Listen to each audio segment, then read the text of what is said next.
ꯆꯥꯔꯒ ꯑꯣꯏꯅ ꯇꯧꯔꯛꯑꯦ ꯍꯜꯂꯣ ꯃꯌꯥꯝ ꯀꯩꯀꯩ ꯃꯊꯦꯜ ꯆꯥꯔꯒꯦ ꯆꯥꯛꯀꯤ ꯑꯃ ꯍꯪꯒꯥꯝꯒꯤ ꯏꯟꯖꯥꯡ ꯍꯥꯞꯄꯦ ꯑꯗꯨꯒꯩꯁꯨ ꯉꯥ ꯆꯥꯔꯦ ꯍꯪꯒꯥꯝ ꯊꯣꯡꯉꯦ ꯑꯩꯁꯨ ꯆꯥꯛꯁꯦ ꯊꯨꯅ ꯆꯥꯏꯌꯦ ꯌꯣꯡꯆꯥꯛ ꯁꯤꯡꯖꯨ ꯑꯃ ꯇꯧꯔꯦ ꯑꯩꯁꯨ ꯉꯥꯔꯧ ꯑꯃꯒ ꯆꯥꯔꯦ ꯉꯥꯏꯈꯣ ꯑꯩ ꯍꯥꯏꯒꯦ ꯃꯌꯥꯝ ꯑꯩꯁꯦ hanggang kinjang hapagay tolaga ay tuna chaye papa kon phengje ay tuna chaye blessy na ako'y mayam sak chaminabada mazu pasta thokre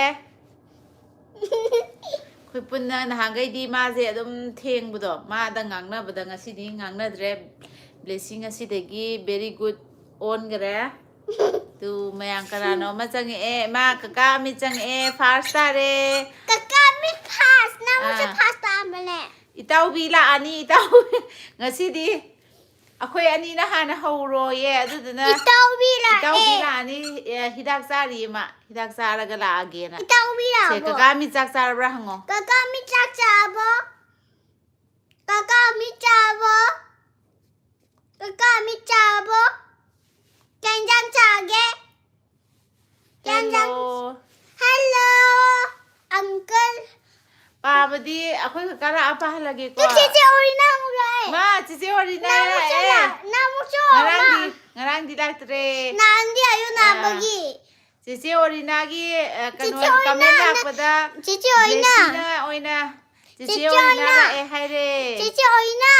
Nangi bukce konsa kalayapta ulaba. Oh. Cici Orina na larik pai habdo karamba larik no pari kalai karamba color no ye pari je kaka min na ne ma di ne yongchak singju ye kangsoi ga yongchak iromba ga sai ai di jamane yadre ba du na talle na dum parla mi che blur chale mo akhoi gi di hangam ama thonge matam gi hinjang adagi yongchak singju ma yongchak singju di manare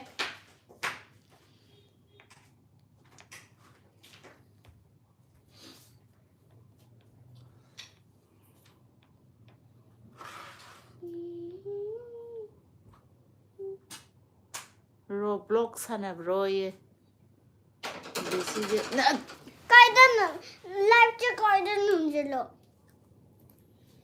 Roblox. Ako'y comment pa na bala commentator bala ako'y ay na comment sum parke koy thai na kano tok dra ka Hi Blessy maron thok ta bagi ma ko sign tok dai ne makok tagi paro parke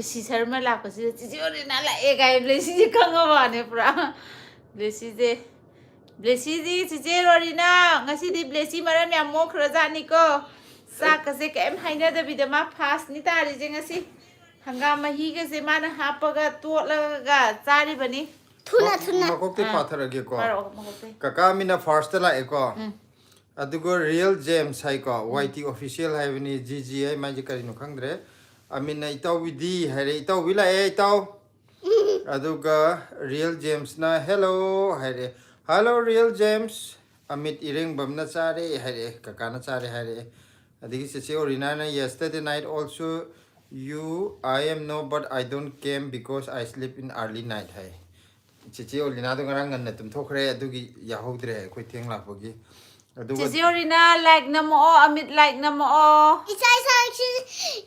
screen da kopar ani thajala duan thoje like to solo isai screen da debet tap tore after debet tap tore dugo tham thok pane samai na dangmai rita na nang di charabo be ma haire cha akhoi di cha ba loi de hangam gi mehi tol cha ka tol lagai thuna chahiye very good ola bani ko ngasi degi dum very good ola ge ko real james na Blessy nang Roblox sana bro hai sana de hayo kama bro Blessy di game gumba amata sana de ma akhoi na ju sana ande ma khangju khangamoy ma di rhymes joker su hadi phone ju pang yeng de ba du na pang khang dabne ma aduga amit ireng bamna kangso yongchak iromba sida machin tai bio Aduga khutu chaibyo. ase tao kaka min na kangsoi ne yongchak iromba ai Chamanare khoiga. aduga covid tambola na hi haire ko Hi. real james na blessy roblox sanabro sanade ko aduga chese urina na what I don't read books what do you say hai kari na ma je blessy na sa hai ki ba che orina na ba like books to kari color no na hang ba adudagi blessy na ngasi de mara mo ko chese urina na very good blessy very good haire thank you hai gro aduga kaka min na na se kaka min na ngarang su first ngasi su ahan ba ha kaka min na ngarang ju ngasi su first tare Ma, chamanare. thank you kaka amit hai gro aduga Thank you kaka ma ami. Pretty Widrom na very good blessy haire Thank you. mong sor ko mo thina Chowin. Tu aduga real james na class kya karage blessy Nasida. nasari kare ko Yeah, I need a book. si yengo mi gonda hayo ai le ba yengo I need a book. mong sore Han told up the tutorial and give up the book. Color book up the Ingaloba. uroye uroye mana iro o Samana photo is oh sisi orina kano da kariba emoji de yaw ba books to adudagi nangi books ne namte hapo ose aduga jase orinana I like in first psycho aduga ane devil na you are from Indonesia hai no we are from India kisan hijam na chak charbo blessy Chare. aduga pretty widrom na cheche chak charu gige ko haire hoy hayo Hoi. hoy chiche duga mula uko hayo Majab the book or lagte ba ulani chiche orina emoji de yaw ba books to kita tharo o blessy aduga kaka mina tumage kaka ngarang su nganna tumme ngasi su tumani haire hoy hai gro Hoi. aduga kisan hijamna mathel di hai kai mathel char ge hange Kai mathen jage khoi di hangam chare. adagi pretty widrom na larik book tu me am books thare me am thare the yellow green red purple Ayu lucky. green ju blue ju orange color red yellow Ay up ay hige ba. hero Amai green Yeah, red. hero Look higi book hai. Ma higi book hai कौन सा colour book करता है ad hango mongonda कौन सा kaka colour काका kari मामा karamba हगी color book है मुझे मुझे लगता बा la idudi ngarang la idudi kaka se karamba color gi book pagi ye kaka amta ye hapo se ay sana hoi yam phase kaka di ngala काका ये ngay sana aja bas sana se ane devil na yes haire hello ane pretty widrom na se what is this and you aduga wakal di pukai hai thoi nung sibi haire hi yel james na hi haire ane na what this is language this is money Maitai-lon language papa amu bagai ki book hai la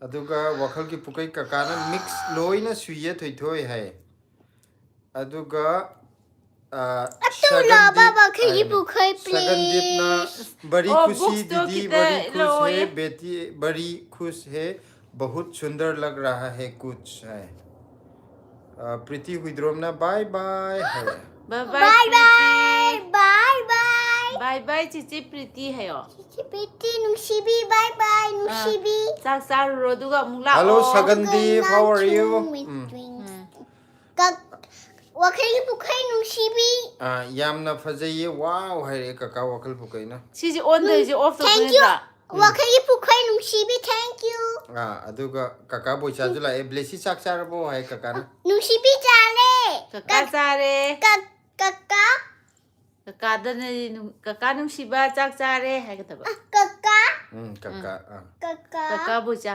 kaka boicha nusibi kai nungsibi hai be de kaka di nungsiba hai ga do nupa ni kaka di nungsiba hai do nusiba kaka ah kai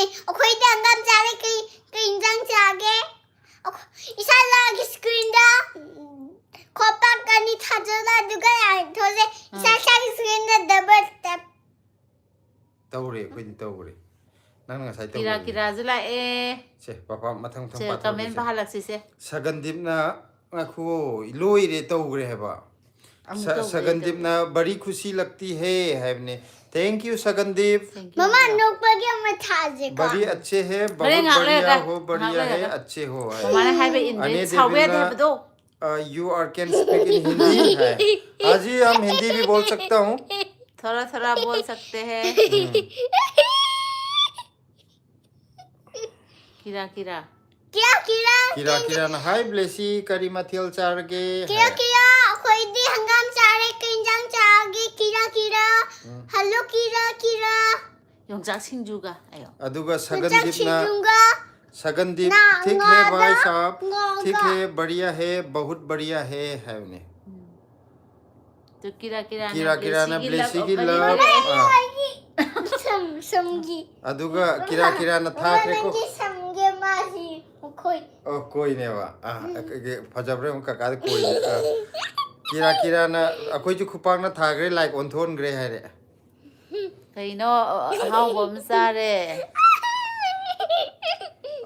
Navraj करकी है बने Nepali please Nepali hello. sorry we can't speak Nepali we don't understand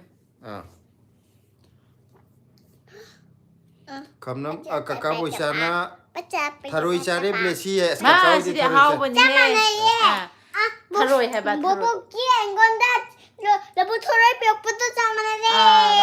re ka boisa gi tharoi je Chamana re. labu ki tharoi ro labu ki tharoi odi yamna pa me Achobal. Ama labu thorai cha achoba chaira. Ai khangdem macha chaira choba chaira big big small na kamai da wa small. big na kamai da wa okay aduga sana jawbo singju changbire blessy good night good night Sana chabi ke up to pige lap.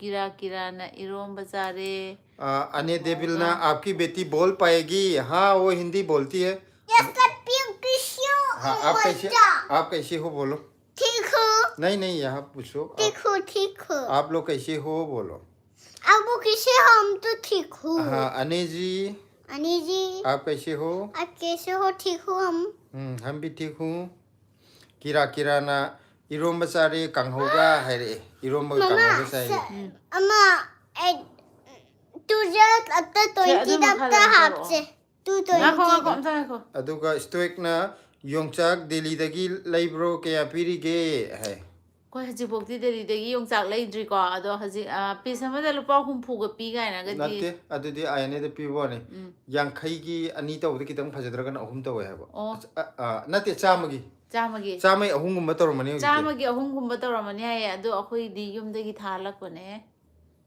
अदुगा बारुना hello sister Hare hello हायो मम्मा अब तो जो कर हापसे बा ngakhtang le loirakpada hapkodone hanbada hapya adudane sauri do ngara ए अब तो हापनी है horen loibada nangi adum hapkodoine noknaba hauji hauji ne tu sidai ne 100 euro kan hapse aduga 100 jibika oinamna blessy chak charabo hai jibika jiganora jipika hoi adudagidra nati sidi kanupi ni jipika hai ba aduga navaras karkina say namaste namaste is greeting hai namaste bolo नमस्ते बैठ के बोलो अच्छे से अनि लोग थुकी अमर लोग थुके रा नमस्ते नमस्ते जी नमस्ते जी कैसे हो हम तो ठीक हो नमस्ते अदुगा प्रेमलता थियमना लाइव थरम मेना है यहु थेंगे याउ थेंगे ngसाइना मेसेज ता लाइव थारा जे हायरा मगा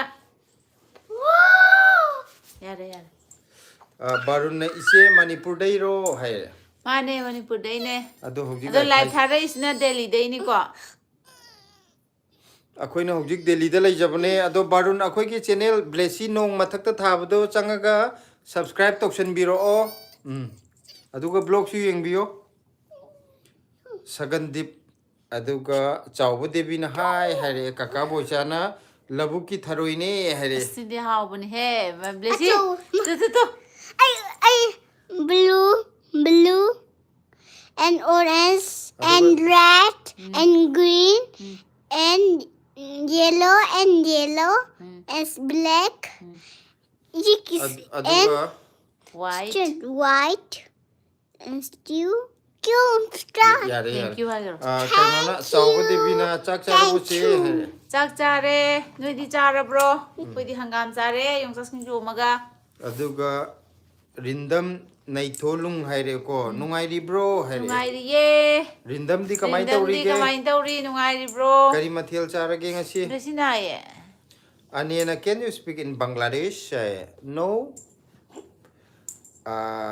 Sagandif na ठीक है गुड़िया ठीक है तुम बताना क्या हाल चाल ठीक है Blessy na wanda hang ye. blessy क्या हाल चाल है ठीक है वो पूछ रहे ठीक है तू बोलो ना ठीक है तू कैसे हो ठीक है ठीक है हाँ Ho adman jo going hang sa. Mayam na le. बारुन ना इसे मणिपुर कई लमदे नो है रे Ako'y pumlog si Pai degi ne. मानवीना you Barun di little ka ay degi no. you little girl is so cute है रे Thank you haro nang cute hare. thank you Fazana haro. Lap to roga. Thank you. Ana nung sin ha gidang ne. thank you aduga prem latana blessy nokpa why joker hapano hapakano haibane buji aure kona 100 100 100 joker hapo haiba Ako'y na joker hapa ka na. Mo'y nok pa da sige tawi. Shiyadi Ato na. adumai haibi ati Have ya the bad manners. bad manners ka we do hayadi sorry hai bro sorry Oh, aduga baruna good morning haire aduga manvina please can you talk in hindi haire marun na taure sir hare. manvina hindi da ngangba yabra ye yade नहीं तो हिंदी में बोलो ना हम मणिपुरी हम मैते loan ही बोलेंगे Maite lon में बोलो. मणिपुरी में बोलो हिंदी में नहीं. हिंदी में इंग्लिश में हिंदी और इंग्लिश स्कूल में में बोलना है. हिंदी का अम्मा इंग्लिश इंग्लिश का हाँ. तम याद स्कूल द तम्मो अदुगा मणिपुरी ना युमदा तम्मो Very good.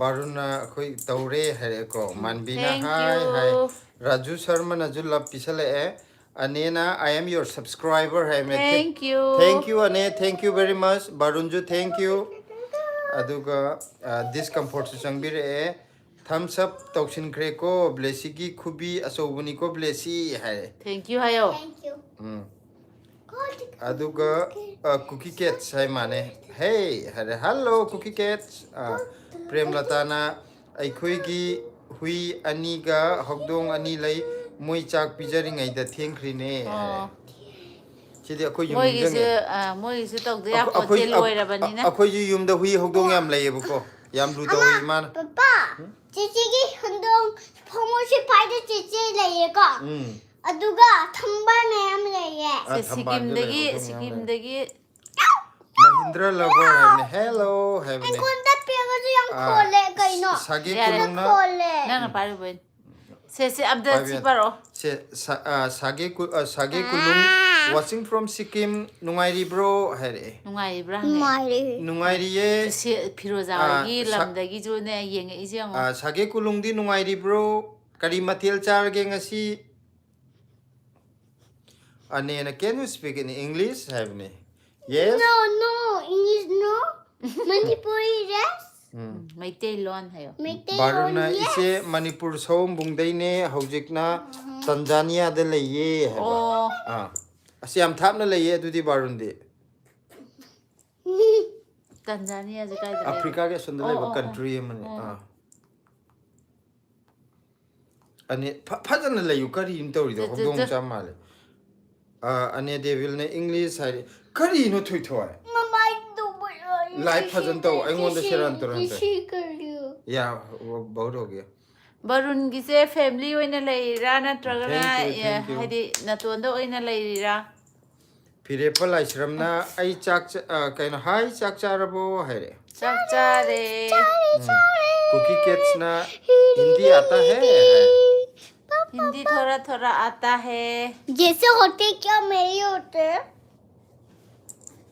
चीचे ओरिना muga Sinan nanti Rebecca na orem na pire ine Rebecca na अच्छा माना ये इजे चीचे ओरिना क्या si na che Rebecca na pire iba Prem lata na blessy nene se noi gi live yenga nok pada mina aise nungdang se hek ngau bini aina ni aina re ba No kada bani. aduga phire pana hello haire Wow, si pire imam jingo.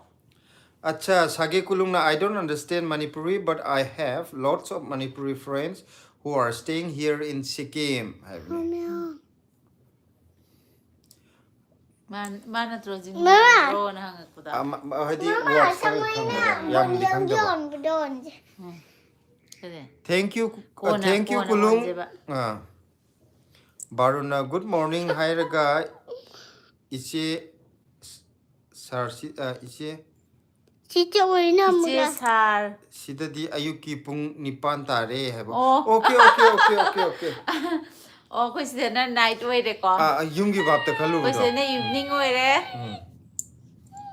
aduga kaka boisana blessy isai matek amatang saglo o haire isai matek tang sakto krose Pari mom don to salo ko e sakta. नहीं वो खरगी छके wakhal gi nukti gi taman taninga maroi वो खरगी atopam sa ose मोर बना aduna tabam sa ose horofam du yare Se pari mom sakse ma hagi ga. dawne yare nang adugi paithok paisin do haina de Adu yade habdo ngasai yade. ngasai adu haina de bi haina Makut sikano. Hayeng grapes abe ya jara. ai di nang Di thodi grapes abe nang ya. ngasai papa na box mi am sam to pi do Pari lang thoki do ni nang lamel samu pangan basa. adu salo. Baba ha वो खरगी छके so pari mom ju mati am sa o wakhal gi ju mati am sa वो खरगी छरोइरा हे Moina time दे हाकनी aduni pari mom sa Pari mom okay taningi. पापा okay पापा thank you Okay. blessy sa वो पारी 임 Sida yengaga, sida yengaga. kitang tak Yare, sa so yare. sa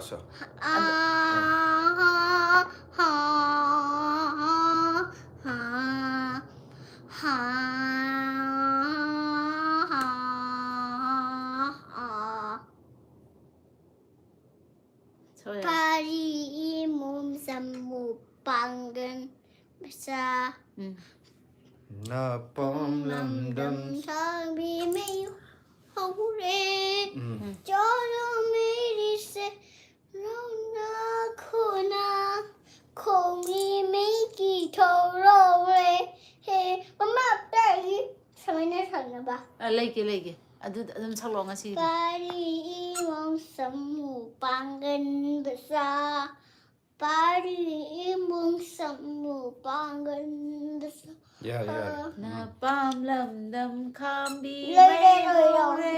lôi Oh, lôi ra.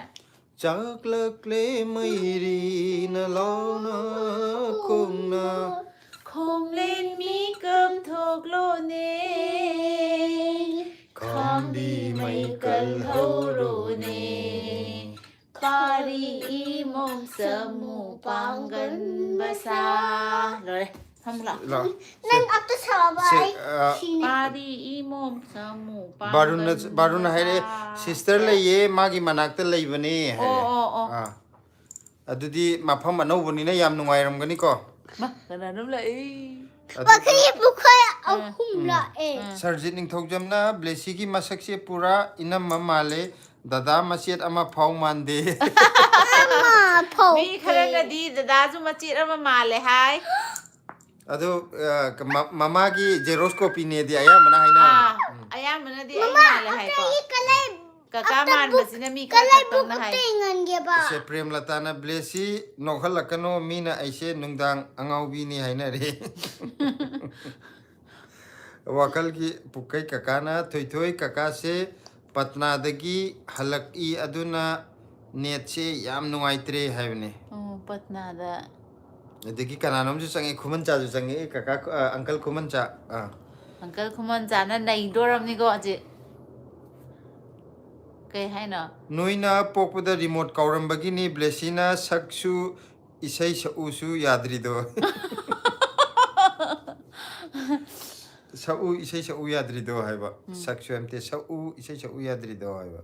Remote Kawi never. Wakalki Pukeka Kana, wow, Yam Pazaya Toy, Lapsumi Ampire. Naduga Nene Prem Latana, Yam Haye, Aishu, Sakene. So.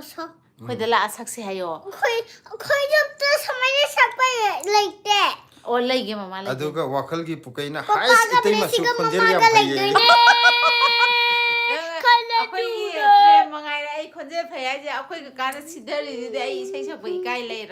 Papa 100 card. Renu Priya Singhana, hi. Hi. Ren. Sus. Okay, I don't know. Aduga Huh? Kumanjana on the. Kakabu Chana, Blessy, Haga Lapazava Ampire. Thank you, Bakahiro. Thank you, Coco. Aduga Rebecca, Blessy, Nangi Clay Hare. Blessy Clay Kachaki Hange, Rebecca. Hazana Pamuka, no Ponza, talking to Blessina. Say, Mama, Pon Machim, Tatori, Machim, Yahoo. Say, no, necklace, the cake, no sagi, but don't tie on it. Cake. Ngasai ko aeroplane ka saga ni khangbra aeroplane sagraba aduga mahine mayam tuna chang aeroplane da chango aduga phamuro kai wala ni mayam ka lephal laga Airplane manunda. Airplane Airport. Airport. Come on, depot. Come on, guys. Mi macha ga du sari aduga pareng lephal laga aeroplane manak tu changu haiba ain thabak suringe masu Aduga Akas Angomna Masanupido Aigi Oirage Nasanupido Yade ay ama khaktane Baruna Nungai sir Oyo. Barun akoy da kakana dum ko ro sar ko kano kakai dina akoy imung manung ai di family na lai kani ne na dumai na ko ro du de na mari je san ba su oi ko horen la ani ha le la ani aka kaino na barun gi atopa mafam amada mukcha tore isiega atop mafam mu ho aduga wakhal ki pukaina phajai amta ge phajana pham Fajaida Kanada tamge itaima yum pandringaida tamlaga yum panbadagi thingkiba oiramdo male yum pandringaida nangi da ai sida braga nom di yaure yum pandringaida di moy laikai do hana di khangmani na kaim haidaba yum pala matung da laikai mem na me ko chen chen na de ki da na to Something pulle mama na. Baba, ini something mama na pulle. Kakada phajabra ha Kaka phajabra ingo. Mama na pun bine. Kaka bo sana itaima tamose matek Huh? kari hai no itaima tamosu matek amamam saglo o hai hajik sakbada yaograbane pari imom da akhoi ahummak ne sakhai grido kuman chana blessy Ma 151 the height. Laijani sumai tawbado 30k ngairi kai hai no sound yam phajabani kakada hayu laijani kari lai tang no mic mic to ama laidro bane ama laide yaro mic na kainogi du budi block number mic tu dilai ba magi isai sakna ba microphone tu ne ba ma jina natro tuina pa mi jina isai sakna ba Baruna nene kaka 100 koi se 30k da soy ni namaki haijera ke ko baron hadi mamang da 30k da hadi kari do Objective hoina di 100 koi teres mathak ta pot chai khaba hawai jar yon ba du ba da dawri tare 100 Milan chiron sange kakanga si di kanam tumna dri Maiga pungan ngali aduna 100 ngayaktan yaw ya dong mali. Oh. Mama 100 Milandi enjang sarage. 100 Thôi thôi. Ngaktan lerga yawrakani ngaktan ngayo. To 63 amu yor isi amu. Ma je isa isa is kunda hai karo. Tuni Live yawnaba. tau bada Tuni adumai na tau yawnaba. baya de habado 100 ngasai. tuni yawnaba. Aduga kainona wakal gi pukai kakana yam phajaye Sida de da. sida de da haiba. Baruna Tanzania da tha ama amuk leiraga amuk Scotland da chatlani kaka Manipur da lakpada thengnase hai. Thengnase. Ado karigumba Manipur thokpada matam chanadra jo akhoi hujik Delhi da leye aduduna kaino tawbada sone India da lakpada Delhi da thengnarju ai barunga. Haidi akhoi adum pau phongnaraga ne adum thengnabagi tanza phangdo ma. Haidi Delhi da hana thungge hairni ba. Haidi Manipur da thengnabadudi khitang matam jangani ba ko. Haidi sidi lambi oiredana thungdoini na. Sida hana unarase barun. Delhi da hana unarase. Thoi nang hainadi kari gugabna.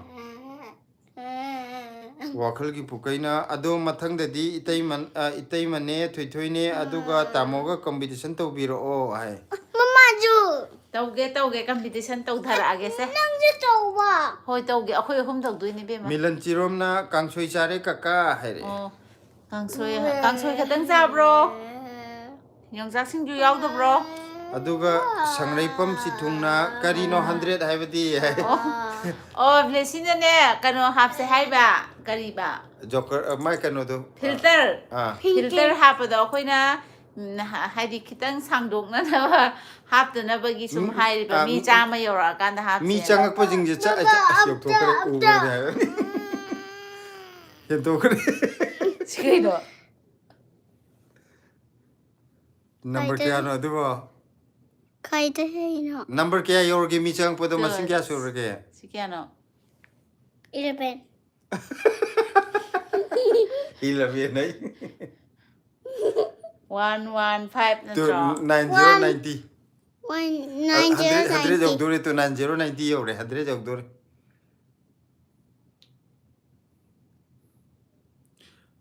Bilasini okay jo changbire e basanta ngarang comment pibaga pahogdana like mutat kare sila khomo.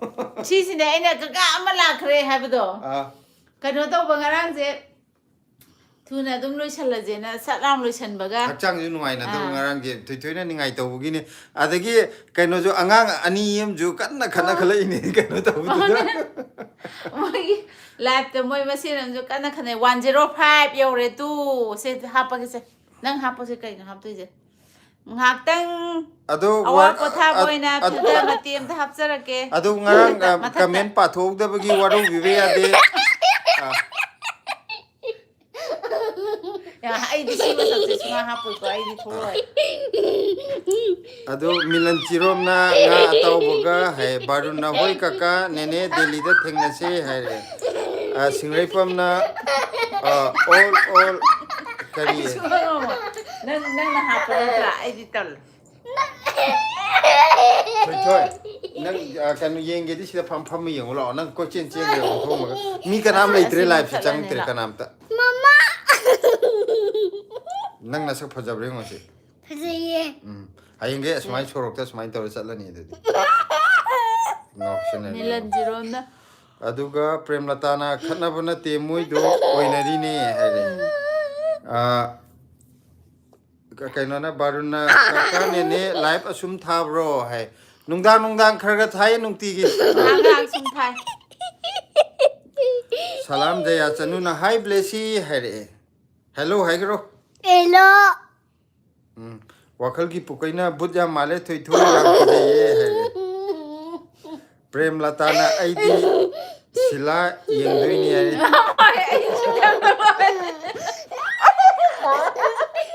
pare kem tok dre Udah ini corona na ini. chum na gre to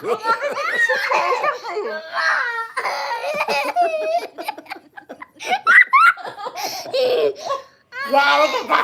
thoi do on gre thoi da Nang wanda nang. Lagi macam ni nang. ai na po si tadro Nangolo. Cái gì đó cái này à rồi trong thuê à khơi đi à trong thuốc đi ai na ya kara po we ni Mama, Papa. Nang job tayo ba? Papa nang side siya. Tal ai thoi je ai yaur ka no in thok re se no gonda oin to lo nang ju re tu ya Nên thì đã nên như này em hệ đúng u lấy bớt ai na khang ya po we ni Mama, sama yung dog. Come here. dạ nên mà thôi anh hoài em se kuman chagi comment phajabam la se aina ko thadaraga ijakhiba comment duna aibu phaba lakle mathakani ai ko thadari duna phaba lakle yem kari mathak noi pahogda ba yarum tinge ko đi xì à đấy mama nuôi của em này mà khơi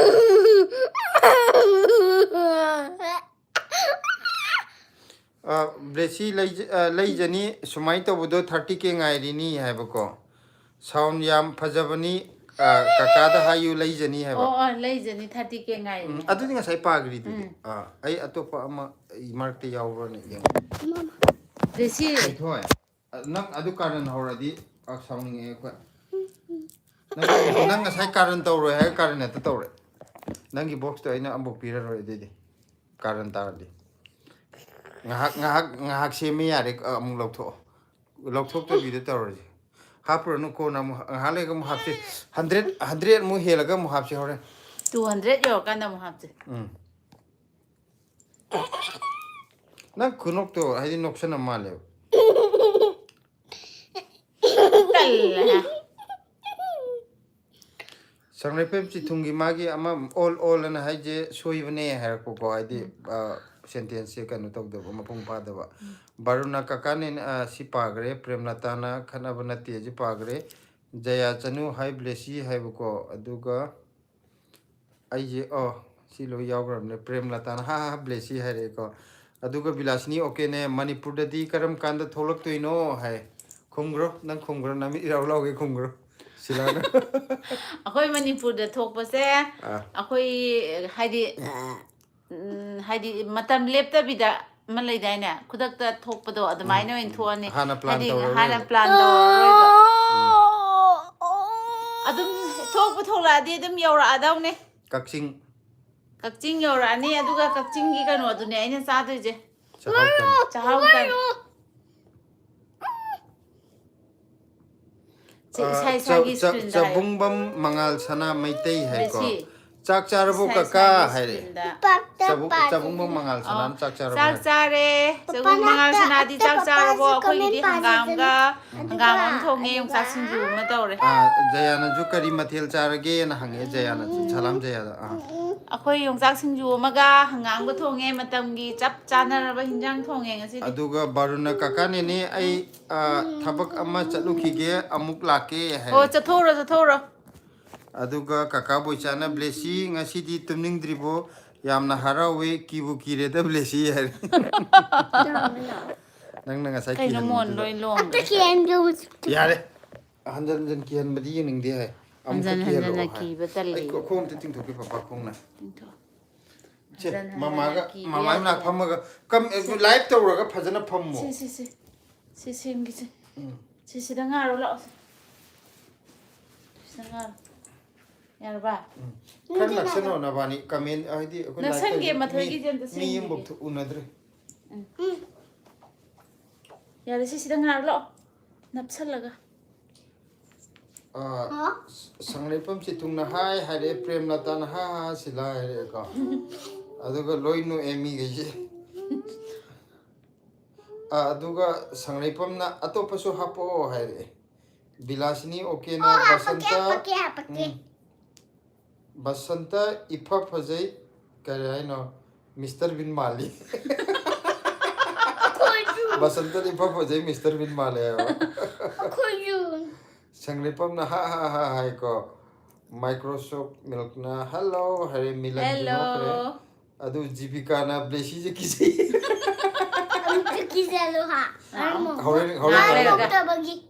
ngak le ga mung ki jahal ke hayo wakal gi pukai kakana bless toithoi kaka off lairage haire okay kaka lai par roko phajana hayo good night Microsoft milk hai ko aduga hai haire khuman chana kari gino noina numidang khuding ki halli do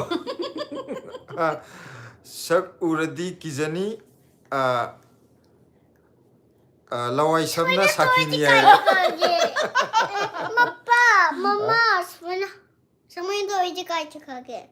hore ngale am tholak ni hojing ak tangai ko 못해봐. uncle khuman chana comment phaja phaja bi ire je sangrai pam chi tungna blessy che tumage ko good night hai good night Mama 이거 시조가.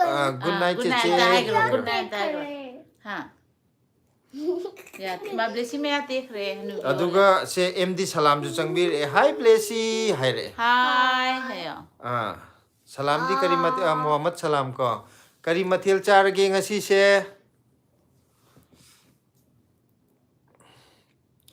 nang kariba double tap taw adu taw ka habdu yam haidai ta hai am gro se to se mayam like number kaw re na blessy advertise to holo age se am ta hai ro se am ta hai nang sai chak chab di maram ya mo khidai ne kano to horo ko chak chab da maram ya mo khibdu am ta hujik su maram mok thoro se the kari screen다. 아빠 아니 타자다 누구 라인 터제. adu 이사 screen다 다베테 또비야 누구 라인 터제. aduga channel subscribe to vida ba mi yauraga di channel live changbi ra iba jingina blessy no ngana thariba mathak ta thabdu da changbi raga subscribe si toksin biramo hayo like nambi you se kananom change nene sonia ning thogjam wari kai kai yaukrage noktharaga leirame hai wari je nokphade matang da chatkhre nene sonia ka injang jarage blessy na ko we na ko ri ni ko ko sonia ka injang jare akhoi di hangam thonge amaga yongchak singju amaga tawraga chare kaka boisana thabak tawrubagi ware kaka potharage good night blessy haire good night ayo Mama gi ama smiling piya. aduga kainona md salam na hi haire ko nene sonia na kari blessy kai mathel charage haire nene na se amta khungro nene da hangam. hangam aduga kainogi milan chiram na nene adu do igi su laiye haire koi blessy ki chije mana ji upado milan gi julai hai ba Atulaba si ama smiling uyuloba.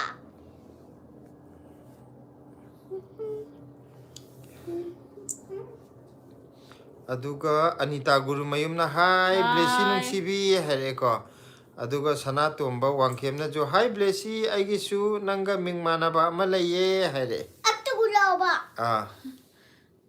Mashi. aduga kn kari hai de no si je drng je kari hai pa de no se delhi se ingbro haire delhi se inge adu ngasi de kitang de handai ko na ngai mo chang de haidi nahangai na chik chik chik chik lau bage ing ba Sugai chik chik chik lau do tho Ya kare da mak.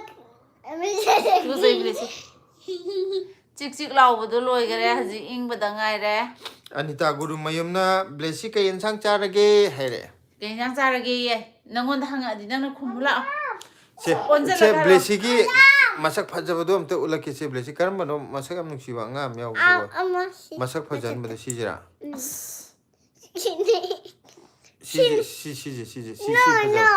시나 파제이 시나 파제드로 마마 또 블레시 마삭 파자라니 시데디 papa hero man gre papa jo ngang man to khre to kanadana changi kanam te blesi paje si cute male mamit ke am lawe sidedi kari na hapo na hap nim bam hapo ya sidedi mamit ke khu khu gre o sawe ya de have do adu o nang sauram ni na par si asi ama hapo je filter je karam na hapo Apa no? ai si ha si tawraga am ta hapo si tawraga filter am ta hapo Head lock with the 100 head lock with 100 1 0 0 100 laga hapchen ang gagna bra Okay, okay. 100 ให้เจ้าก็ฮับเสียบ ยังกันได้ เสียคอมเมนต์ไม่ยามละเสียมตะปาทเกเสียอันนี้ตากุรุมายมนะเบลซี่กิลับไม่ยามปีเดพัชพัชบะ Thank you. อะดูก็ลิยามเล็บจ้าให้เลย Hello baby ให้เลยก็ Hello. Sarju टेक्चम न जू करी थबक तौरग लेबी बनो है เคยเนาะเอาคุยกับคุมันจากกินนะปาร์โอ खुमन चा ले हो रबो กะดีทับเตาแล้วก็ खुमन चा की वा इसी की मथक नहीं पा रही है करी थबक तौरग लेबी बनो जो खुमवाय बनो เอาคุยเสทับที่30K โดยนะให้เจออะไรก็กะดีเตาลีโนโคลีโนให้บ่อดูก็เอาคุยจะให้เทเรสแต่หินจังนะปีคราทารีอดูก็ฮาวายจากุมบโยโลแล้วก็โยลีอดูขัดตั้งไว้นะให้เจออะไร अदुगा अखोय खुमन चागी ना काका अमदी दोम चा सिला आइसु अंगांग नि लाइरिक येंगनिंग दे खरा वारक PU ब्लेसिगुम सिंगनवा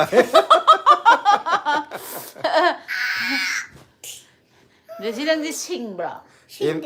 MD salam na ju lap me am pire ko Kakak kemenjan na nang diam sing ni. aduga KNDRG ne kaino iyamba do Delhi gi air index quality do khara hantarabo hawjikti phare pollution gi chang phanam handare ko hana yamna phibam chomba do hawjikti phare Where are you?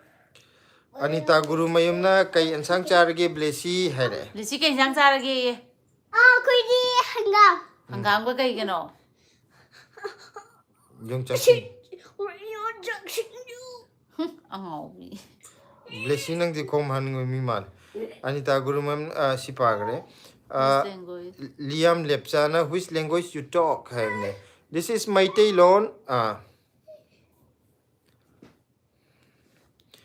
Milan Chirom na kakahoy Manipur da Lairamadi handak Lamboy Khongnang Khongda Mela Yang ba tulap kana Pubigadabane hebane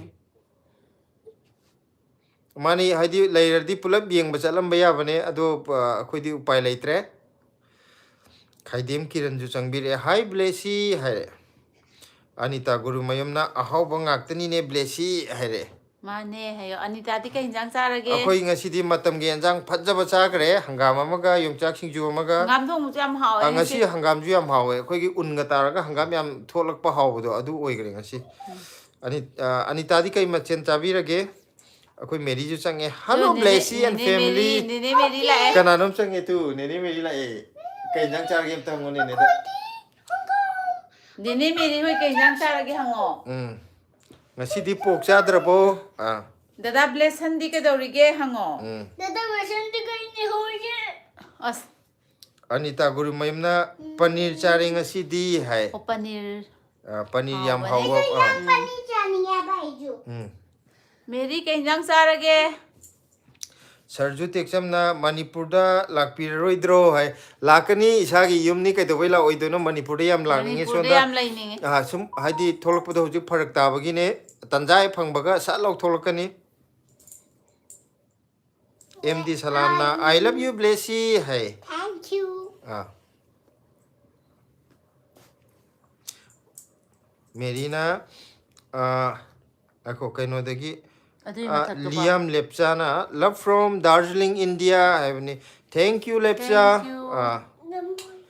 Thank you for coming to our life Martyr Merina aikhoi di sendrang marum hawai do chare ai di sendrang marum kai di phari no haige tawne du ga hawai oile me kon ma da Hawe khoi ju ani rak cha kare. blessy ju yam pa me Chara ama lairi. Yam hawe. Blessy di yirum macha hai. Ai na yirum macha ko bagi. Anita Guru Mayumna Manipur da lakpada charasi blessy hai Hoy hayo. hoi charasi hai Milan Chirom na mamana Laura ai to age bye bye good night Good night. good night Milan. aduga Lepchana welcome hai aduga Marina blessing di exam tauribagi nganna tumhan khre okay moi ji exam tauriba male ngangi blessing gi exam di karam ka loi doino date kya book tok doino mai exam ja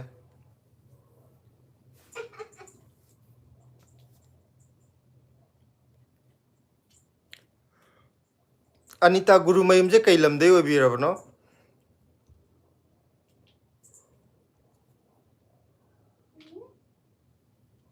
ꯅꯤꯡꯊꯝꯊꯥ ꯂꯣꯏꯗ꯭ꯔꯤꯉꯩꯗ ꯃꯦꯔꯤ ꯑꯩꯈꯣꯏꯗ ꯆꯥꯛ ꯆꯥꯁꯤꯀꯣ ꯍꯤꯡꯁꯥ ꯌꯥꯏꯔꯒ ꯑꯃꯨꯛꯇꯪꯗꯤ ꯆꯥꯍꯧꯁꯦ ꯍꯟꯗꯛꯀꯤ ꯅꯤꯡꯊꯝꯊꯥꯒꯤꯅꯤꯀꯣ ꯃꯊꯛꯇ ꯐꯝꯃꯒ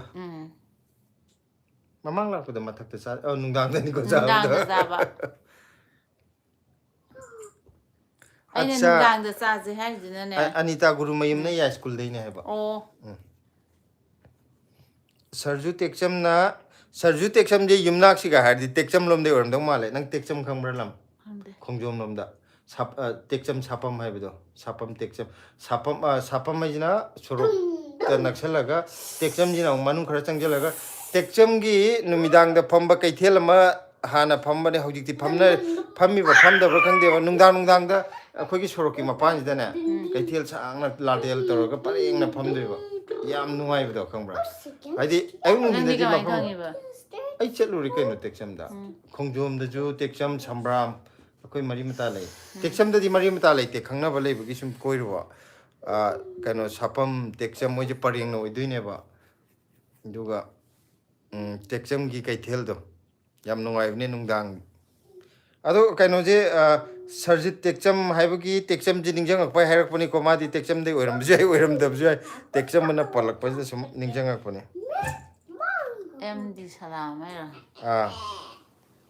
MD Salamna good night blessy habne good night Blessy ꯃꯥ ꯌꯥꯝ ꯀꯟꯅ ꯃꯇꯣꯟꯗ ꯁꯥꯟꯅꯈ꯭ꯔꯦ Marina March second week for matek adum chathakini habne March ki second week po March ki second week odi exam kusang amni he tha ani he na kan tok dore ne kuman chagi paneer haido yam hawuni yot pa yade ꯑꯗꯣ ꯑꯩꯗꯤ ꯍꯥꯎꯋꯦ ꯆꯥꯛꯀ ꯆꯥꯕ ꯅꯠꯇꯕ ꯄꯅꯤꯔꯗꯣ ꯉꯥꯛꯇ ꯈꯜꯂ ꯆꯥꯗꯣꯏꯕ ꯑꯩꯗꯤ ꯉꯥꯔꯤꯅ ꯍꯥꯎꯕ ꯍꯦꯟꯗ꯭ꯔꯣ ꯍꯥꯏꯔꯦ ꯑꯩꯈꯣꯏꯗꯤ ꯁꯪꯒꯣꯝ ꯌꯣꯜꯂꯒ ꯉꯥꯔꯤ ꯂꯩꯕ ꯄꯥꯔꯇꯤꯗꯨꯅꯦ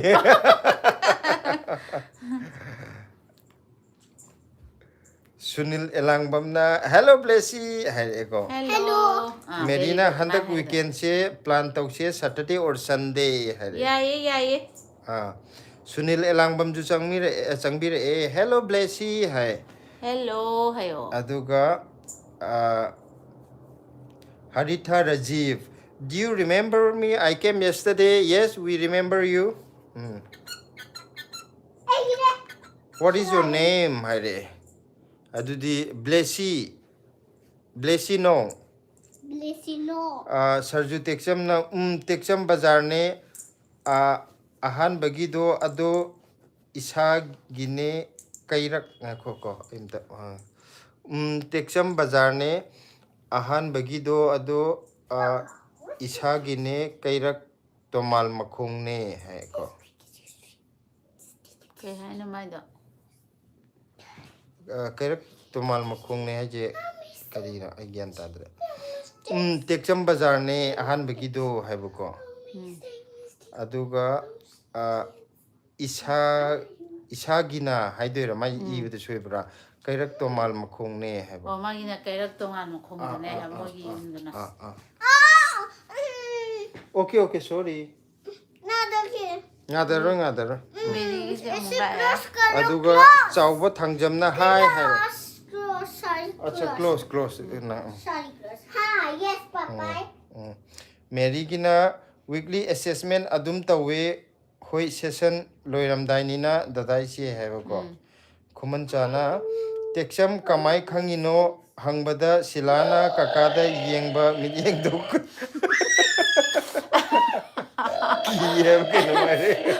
kamai yengrage ai khangongdre Chawba thangjamna where are you from haiko Akoidi kaino dagine phumlok sipai dagine ai kamai yengrage hayeng amta live si yengde aduga sarju tekchamna isagi leifamdo haire ngasai gyan tare ahambada aina kan tawda pabdudane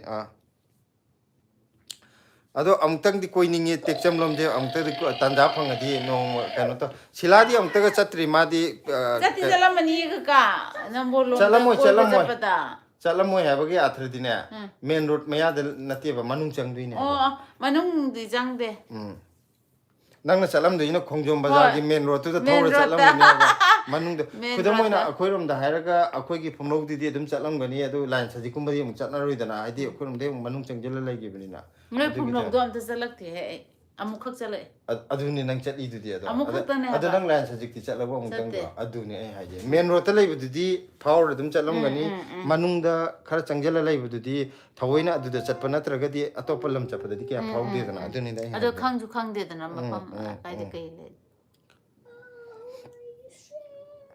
adagi khongjong gi mamang lom da habduna kari lam no ma lai bu chingya gi da lam am lai bu do moi gi ju nungdang da koi bu chat nei na haibne ko hana thaina di kari lam ma ba khongjong gi mamang lom da khoi gi kaino chingmaya da lam am lai dai ne maming do phar di ningjang ani dengi natte dengi de khongjom da su hojiki lam do ai kaure ko har di ningjang kani moi ju thaina di nungdang da koi bu chat nei na hai ba mafam de sum lam gi chat na bi je Toparjit Seram masak khangbre ngo noi phumlo hairi ko silase ma ka mabuk che lam seng seng dri noi sai sai rang gani da noi gi oripo ana on ba wali ma khara wat khini on ba ado ma moi kaino rom da porom parom chapda di kanam tan ma porom pa ne haidram ne hoji ma masana ma porom pa ne khanja bai wa ne porom pa ki minan di ma porom pa ne kanam hai vidram akhoi rom da jo haida moi aswan da jo haida marak ta chappa le ne hoji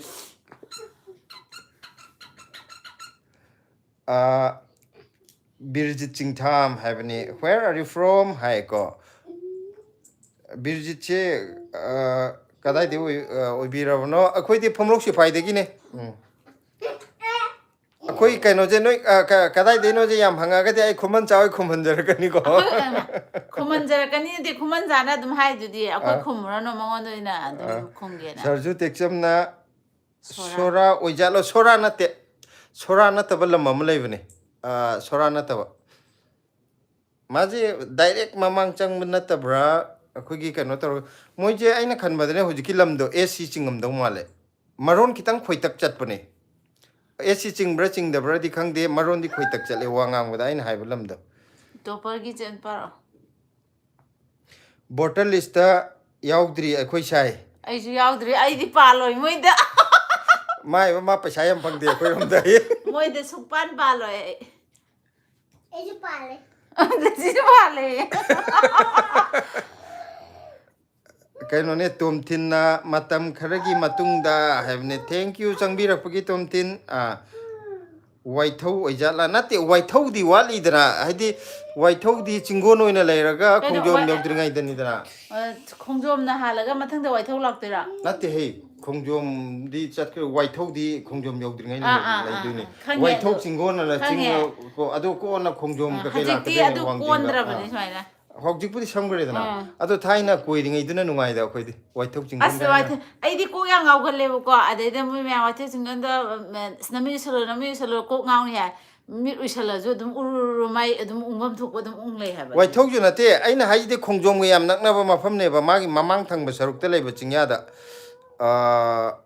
kaurene adugo waithau hairaga wari ma torke ko yam nokning ba wari akoina angang oiringai gi wari ma haitare yam pi akoi ada akoi leikai gi sema ka wangjing de yum pa le ko wangjing de joi mari mata le ko adu akoi gi isiejna pali ba imung wangjing gi je si jo akoi gi haipet mari di khar thapaga mari mata ji yam naknab dina ta ba mari mata oiraga close ti oina leirak ba haitare isi kaino jina nupi jina akoi leikai de gi phonglok sifai de gi aduga nupa jina wangjing de gi ko adugo wangjing ori je kaino wangjing gi akoi kaino do bawon tamo mu ba mayam ba do aduga kamai to ge da luhong nongan ba chatna ba do luhong nongan ba chapada nupi ge myam chali dana akoi angang khara ju puyo le kai khoi yam pi akoi ani ahum kaino dune akoi mayum pan bi che du gi mopam ne ai ne aduga akoi gi imana ba amaga ado nupa akoi yam pi da akoi ahum pui ba angang je jip ta chale matam du da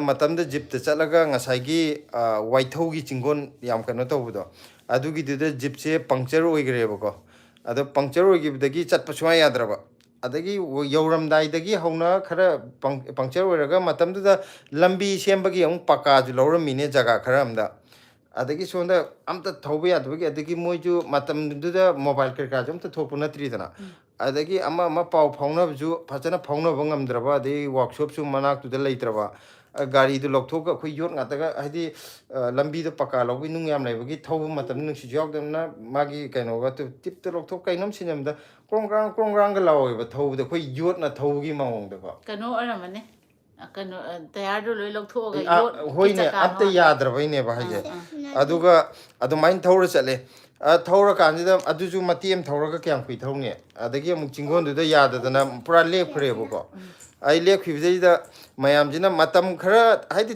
thaina di wai thouje mi khara kinabane adagi mi pot munba pot lakpaju yam lai kaina chingon oibanina huran chithi to mi ju lai kaina to mai ga yam hainar me bko at kayam chumba chumda budi khangdre chum tab du wari ne ada adu haibu da kano to bunina haidi lamhangju oire na jaga to chingon ni na aduga laisabi noi kano to nako khumjalo nungdang ji di ena hai ko loi khumjal hale ko haidi kano to ni luhongba nongan bai chapani na mayam da kiyebagi sana lupa ga loi mapa ampa gyal chalim ni laisabi mayam ga nakok to khumjalo kan nungdang yoram ni na sai kano mi phatti have ne ka adumaina loi khumjan hale ade khumjalaga gari je moi pau khangna ba khara gari chatpa khotpa da pau pina je amta sembai du laktre ba yadre ba de matam di thengjal ba haisi masidi kamai tor ga na nungda oiram da yogdo ba nongan kariba luhongbai nongan ba chatpa du nungda oiram da chalurga dum halaka dong ni dana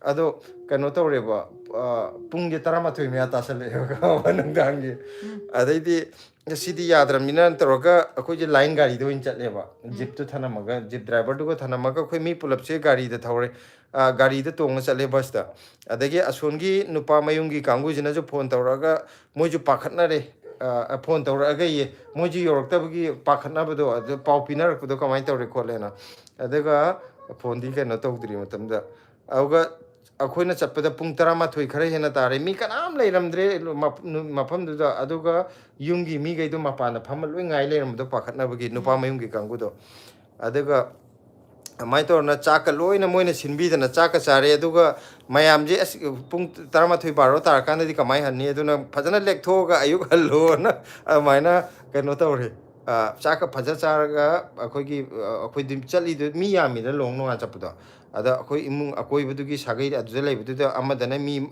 ahan gai le aure akhoi angang gai na atai akhoi handagi loi khangna bale budu da akhoi yum daga dum leiram ba kangu matane ba moi gi da loina mak sintok narga le aduga ayuk nganta ngasagi jip ya da kangu du siema ga tawra la e ko pung tariet adai dagi tuonga la aga pung tariet ha yum da thenge da na aga la kanda akhoi na lamsang rom hairak pa adai da kano la akhoi rom dei kangu ju police ta ka ni na ai police ta u yebra ta ka ni yebra ka tor moi ju gari thawra ga la e ba akhoi le kai mi jo aga lambi da thengna na mai tor hallaga yamna haidi memorable oiba ma oigi bedo adugi kaina lohong nongan bedo ngasi bo adum wari na ri one chahi ga da sale no na angang yam oigi da akoi kaino ni ichi mem cha mayum pan gi bedo akoi tamogi akoi yam ba han gi mathak ne bi se da nti da akoi ka de yam ningjang yam haidi thodok to sum khara kaino to uni na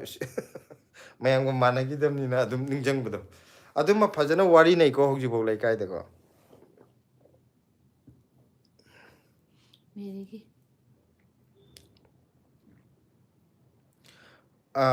Kaino ne sambram nati aina ha kari lam no ikaw sambram di sorki maning de ne mamang de oiba lam ne bo kido khongjom gi manakti oib de ne ba khongjom kitang hen to oga oidoira aduga asiju sange hai hare kaka asiju prem lata na Merigi power ga chongkha zakare oh merigi ji hundu mama ne mamang da dadaga ichi gana treat tawrabanina handakti semdo nganna nga do tinalake akhoi no oin lege handak nga ahau ba ma lege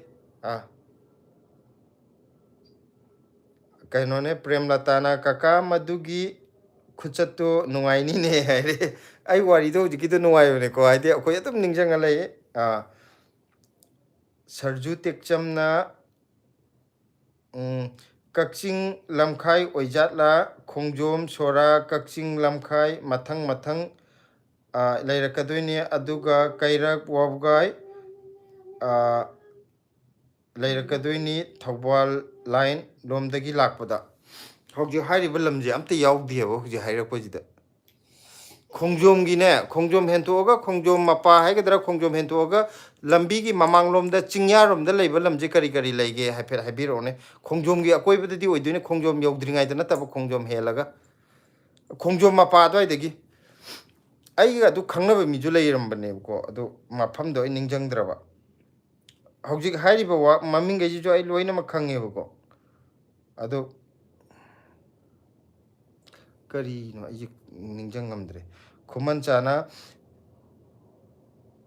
sila dhoka hai phumlo hairaga pukri laite noina haibani jeep tongba kangbu di yu thaknai kakadi thakte hai tekcham su khangi aduishu nokte kaka yam hai adunani comment continue hai ai gyan da de magi wari jingje koi khuman jai wari je ai gyan da de sila ki kaino na lama kitang wai hai ri kuman ai di lama wai ko ai chahi yam jara jo ai wakhan yam angang hoi ra da Mama, ama 100 yoraba. yaudri 65 Adudi hapage atapa. kai hapo ai na phumlo hairaga jo akoi pukri laite nang na phum laite abado Ama nokpa. adu Ashida, shiji. asi masak chahinga di Atahina. aduga jeep tong kangbu je ayam ne yu loi thaknai ko adu adi doka na te haidi nang na khanbdo amta oidre habne da ya tarong thole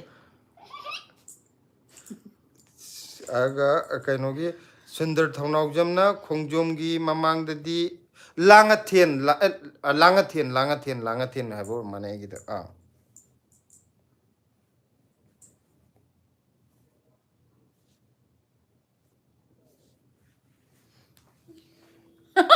Kari to mina nungdang da hainarui da thabak to da nang ge zan pina hapo je ta dro nati yeng bada mina hainarui da por hapono habo lucy are ko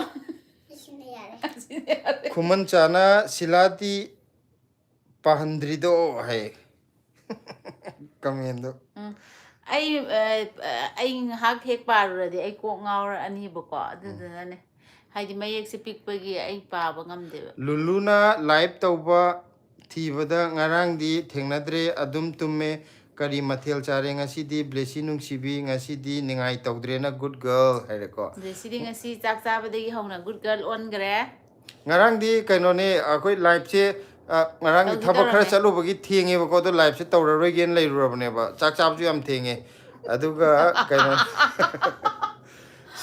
thoi ne yamanda na pung mapan makhai tar kanda helagra akoi torapado pung mapan makai khare hele karang live to moi na angon da sakche ha paga moi ani ju wanda gi no jorba Jotin Kumar Tongbram na langathel haibane ba langathen du chum doini langathen du ne ain habi langathen je maron khar khoi dabra khar khoi gum tok daina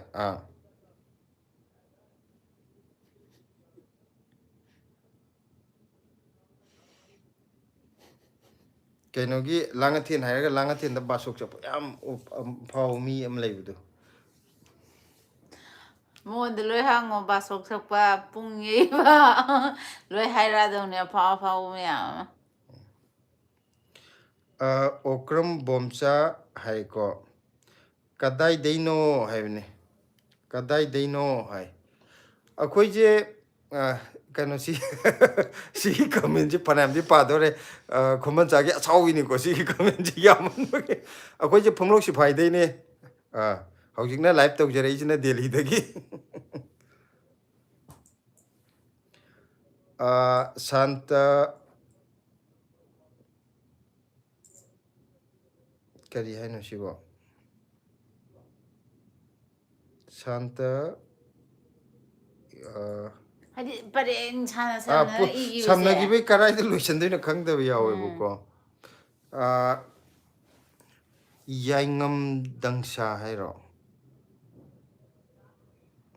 Koi yai dangsa khangdre charbo chak charbo hai duini. Chak chare santa dang hai lagi. Muhammad Farhan hai bako Muhammad Farhan hai. Hello Muhammad. Aduga Sarjit ning thaujamna dada sakto pura kari hai no mai je idhou ne hai doiro. Mat hai pam jab do oi nang ge ans hai di wa hai je. Aduga Luluna kaka dum male iche silana ko budu pa e. Ma kano channel ni into re ni che adu sakchi su chap cha dro. Ma chan bi hap sai ni kai no. Aduga Santa koyangam dangsa haibane o sumaina haidi tongan tawra adi pam do live ko pulap chang live do kadai de hora kadai loi gibno khangda do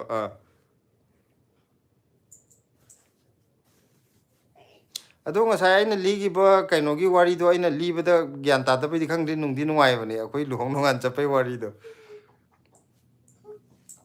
ai sakse la poem changam draba han gi sak male Blessy ai ngam wa ai kok nuai tare. Kok nuai tare ho le.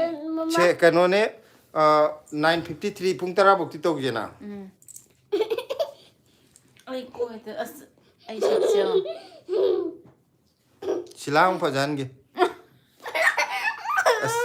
blessy do im phajale re Nang yam tau zaning dai ne adu na ngon da pa la kan na. Blessy mama da thok yam toro kana ba. yum da ju manipur da ju kitang di ing ma pharam do male khoi si da ju kitang phare phajalo re Hing cha bi mal. kaino dagi kangu do male kari english ki channel ne dai ne mami yam te ma cartoon film am lai da kari mami no ka Luluna tamo ngangbo na tamo na ngangbo wa si di nok ta bangam de hai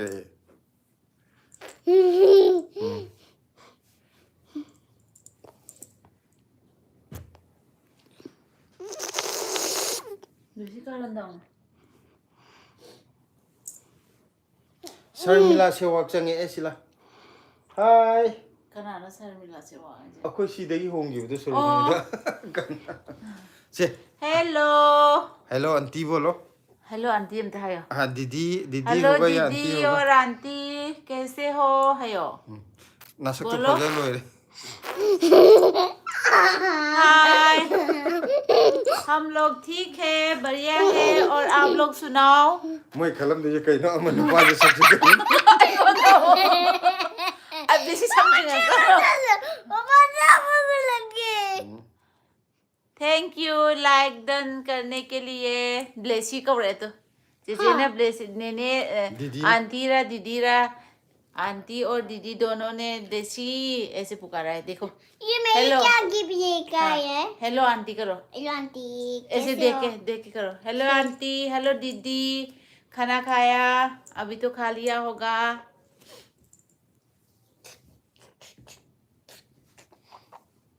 तो no रहे तो sarmila se wak no le sak chu da हमारे filter बहुत अच्छा है ना जैसे mummy मत तू लोग थोका ना ji kha liya khana hai le खा लिया हेलो आंटी करो namaste karo auntie ko namaste auntie bolo blessy नमस्ते आंटी namaste auntie hai ममता आंटी हाथ जोड़ के अच्छे से बोलो ना हाथ जोड़ के नमस्ते aunty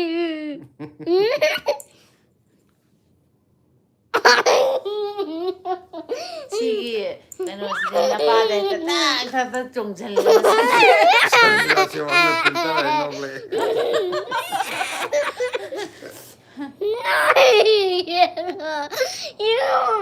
Razia Sultana Thoi hai re to Chica mama ꯅꯪꯒꯤꯉꯣ ꯁꯨꯃꯥꯏꯅ ꯇꯧꯒꯅꯤ ꯌꯦꯡꯉꯣ ꯑꯩꯉꯣꯟꯗ ꯂꯨꯏꯌꯦ ꯕꯨꯠ ꯃꯥꯜꯂꯦ ꯑꯁ ꯅꯄꯥꯒꯤ ꯃꯤꯠꯌꯦꯡꯁꯦ ꯑꯩ ꯑꯣꯏꯇꯨꯝꯅꯤ ꯀꯩꯗꯧꯔꯤ ꯃꯤꯉꯣꯟꯗ ꯍꯀꯥꯝ ꯆꯟꯖꯜꯂꯦ ꯑꯩꯅ ꯑꯗꯨ ꯂꯣꯏꯁꯤꯜꯂꯁꯤꯔꯥ ꯅꯣ ꯑꯍꯨꯝ ꯋꯥꯠꯂꯤ ꯀꯩꯅꯣ ꯏꯁꯥ ꯏꯁꯥꯒꯤ ꯁ꯭ꯀ꯭ꯔꯤꯟꯗ ꯑꯝꯇ ꯍꯥꯏꯈ꯭ꯔꯣ ꯂꯣꯏꯁꯤꯜꯂꯛꯄꯁꯦ ꯏꯁꯥ ꯏꯁꯥꯒꯤ ꯁ꯭ꯀ꯭ꯔꯤꯟꯗ ꯑꯝꯇ ꯍꯥꯏꯈ꯭ꯔꯣ ꯊꯣꯏꯊꯣꯏ ꯀꯃꯥꯏꯅ ꯍꯥꯏꯕꯅꯣ ꯑꯝꯇ ꯍꯥꯏꯔꯣ ꯂꯣꯏꯁꯤꯜꯂꯣꯏꯁꯦ ꯁꯦ ꯃꯅꯤꯄꯨꯔ ꯁꯦ ꯍꯥꯏꯔꯁꯤꯁꯦ ꯃꯅꯤꯄꯨꯔ ꯏꯃꯥꯅ ꯌꯥꯏꯐꯔꯦ ꯑꯝꯇ ꯍꯥꯏꯔꯛꯑꯣ ꯕ꯭ꯂꯦꯁꯤ ꯃꯅꯤꯄꯨꯔꯤꯅ ꯏꯃꯥꯅ ꯐꯔꯦ ꯌꯥꯎꯂꯤ ꯃꯅꯤꯄꯨꯔ ꯃꯅꯤꯄꯨꯔꯒꯤ ꯉꯝꯈꯩ ꯀꯥꯏꯕ ꯌꯥꯔꯣꯏ ꯉꯁꯤꯒꯤꯗꯤ ꯑꯩꯈꯣꯏ ꯃꯇꯥꯡꯁꯤꯗ ꯂꯥꯏꯐꯁꯦ ꯂꯣꯏꯁꯤꯟꯖꯔꯒꯦ ꯍꯌꯦꯡ ꯑꯃꯨꯛ ꯊꯦꯡꯅꯔꯁꯤ ꯃꯌꯥꯝ ꯕꯥꯏ ꯕꯥꯏ ꯌꯥꯏꯐꯔꯦ ꯌꯥꯏꯐꯃꯤꯟꯅꯔꯁꯦ ꯁꯦ ꯕꯕꯥ ꯁꯤ ꯑꯝꯇ ꯑꯝꯇ ꯅꯪ ꯍꯥꯞꯀꯦ ꯑꯔꯤꯕ ꯃꯁꯛ ꯃꯥꯜꯂꯦ ꯊꯣꯏꯊꯣꯏ ꯅꯪ ꯅꯁꯛꯇ ꯀꯤꯕ ꯑꯃ ꯌꯥꯎꯔꯦ ꯁꯤ ꯑꯝꯇ ꯃꯨꯊꯠꯈꯤꯒꯦ ꯂꯥꯏꯐꯁꯦ ꯑꯗꯨꯒ ꯍꯥꯞꯄꯣ Okay, Papa. ꯎꯝ Okay.